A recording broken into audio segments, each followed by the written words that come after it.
Well, the problem we have is one of gutlessness of a certain kind. The gutlessness is, in the case, for example, the case of dealing with the Democratic challenge of Bush, it was easy. You had a fraudulent process of election. It had elements, different elements, so you could not easily pin down one element, such as the vote count, as a way of showing the fraud. You had vote suppression, you had other factors in there, all of which combined to the intent by various devices to defraud the American people of the knowledge and the ability to discriminate in the way they wanted to in vote selection. So this was a gut issue which was obvious and it had a lot of pent-up anger behind it. So when people heard that, as I had warned, Bush was going to come on with an attempt to steal Social Security, a lot of Democrats realized I'd been right. And our campaign essentially was to change the Democratic Party back from an anti-Franklin Roosevelt party to a pro-Franklin Roosevelt party. Now, in a certain degree, we succeeded. And it's a little bit dangerous now to go run around and say you hate FDR in the Democratic Party. Republicans won't trust you if you say that. They figure that you're some kind of a crook. They'll start seizing their pockets, things like that.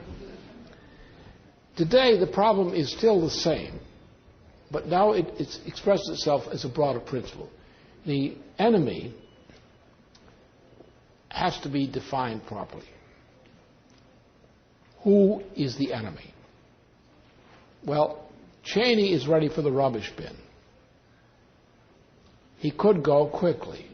He's earned it. I mean, the Lautenbach report, Lautenbach-Waxman report on the way he's ripped off the American budget, the American till, with his aid of his Halliburton associates, and how he has profited by what Halliburton has done by the way of the steel business,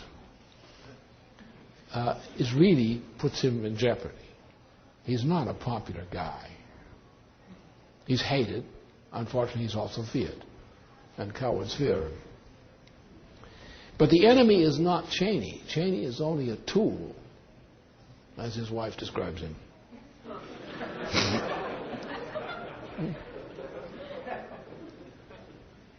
The enemy is the Venetian faction. What the problem today in economy, which has to be addressed, and this is where Democrats lose their nerve. In the Senate and elsewhere, they lose their nerve.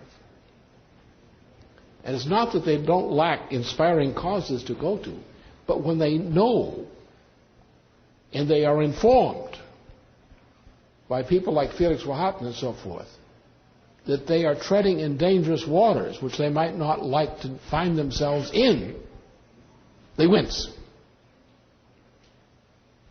The biggest support we have is the defection of Republicans from the Republican cause. Not the Republican Party as such, but from what the neocons represent in the Republican Party. So you have a mass defection of Republicans who cannot support what stinks. But you don't have Democrats, with a few exceptions, who are stepping up to the plate, as it is said, on issues, because they're afraid of what? They're afraid of the financial interests. We have to realize that the enemy of humanity today is the same enemy that Franklin Roosevelt had when he was alive, which sometimes we call the bankers, but he didn't think of the bankers. He had it right. He understood that the financial oligarchy, including the grandfather of the present president, Prescott Bush, had been the authors of funding Hitler's being put into power in Germany. That these people in the American oligarchy, the Wall Street oligarchy, the backers of Coolidge, the controllers of Hoover, these were the people who had put Hitler into power and Mussolini before him and Franco afterward. These were the people who were prepared to support Hitler all the way and his system if he had only gone eastward first against the Soviet Union rather than against France and England. They turned against Hitler. Many of them didn't turn until 1940, but they began to turn against Hitler when it was learned the German military was prepared to strike westward first before striking eastward. So they became anti-Hitler because they didn't like his direction. They liked his methods, but not his direction. And they supported him by bringing fascism, Nazism into power in Germany, and fascism into power throughout continental Europe. Now you understand then, you have to go back to deeper, that fascism, Nazism, which is largely a product of a group known as the Syndicus International. It's a group of bankers in the Venetian tradition. These are independent family banks, family financial interests, which cluster like a slime mold together and have individuality, but they also are a slime. Okay? This is the problem.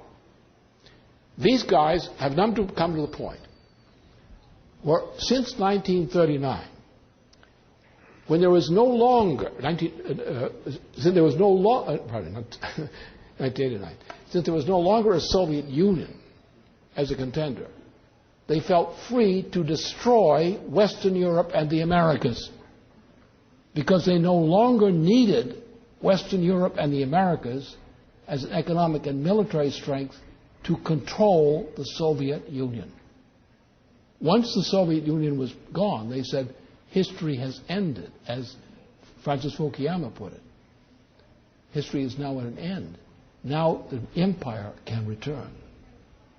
Now, the empire means the Venetian model, which means the British model. It means the Anglo-Dutch liberal model, under which, in their view, the nation state either should not exist, and they intend to eliminate most nation states, which is what the real purpose was in Iraq, not to defeat Saddam Hussein, was to destroy Iraq, which they're doing.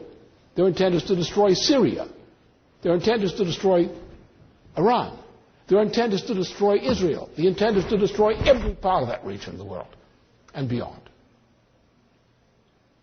And they call them failed states. You know, why does it fail? Because it got killed. That's why it failed. Then what about the other states? Well, they do not want to tolerate in Europe or in the United States a government which does not submit to the power of a financial oligarchy. Now, what these guys are up against is, which Felix Rahat really typifies, is they represent a financier oligarchy which says clusters of these bankers are going to run the world and no government will challenge the authority of these bankers or their money. That's what the issue is. And they not only use the threat of financial campaigns against politicians and their constituencies, they also kill. They commit murders. They murder officials. They murdered Kennedy. They murdered McKinley. They murdered other people en masse. They are killers. They don't do it personally, generally. They give the orders. And they can find Nazi types like the Pinochet types and so forth who will go out and carry out those orders. That's the way it's done. So there is a genuine fear of these bankers or these financier interests among people who know that they hire killers. Most of the assassinations of the world are run, orchestrated by these financial agencies. They kill. They are poisonous cockroaches in our system, inhabiting the pores of our system. And that's what the problem is. People are afraid of them. Again, the answer, as I said just a while ago, the answer is if you don't have a sense of immortality, of an immortal interest in your life, you don't have the source of courage to make the kinds of decisions that challenge power, evil like that. What they represent, what Felix Rohatyn typifies in his own small way, is Satan. You want a figure for Satan? That's him. Not him personally as such, but he typifies what is satanic in society today. This is the evil. And people are afraid to stand up against evil. They say, look, I'm willing to do whatever is possible to reform the society for the better. But look, don't get me in trouble.